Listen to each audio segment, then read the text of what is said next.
Okay guys, so how to convert a Word documents to PDF file. So the simple way, if you open your Microsoft Word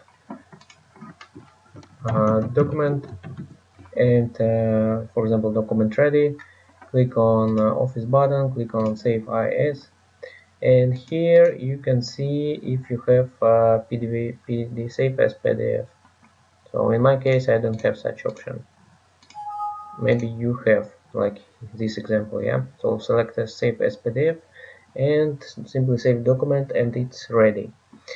In case if you do not have such option, you can use free website freepdfconvert.com. Simply upload here your Word document, and this PDF creator will convert your document to PDF or from PDF if you need in few seconds. Your new document will be ready to download immediately. So work very simple, so please use these tools. If you like this video, please comment and subscribe. Bye.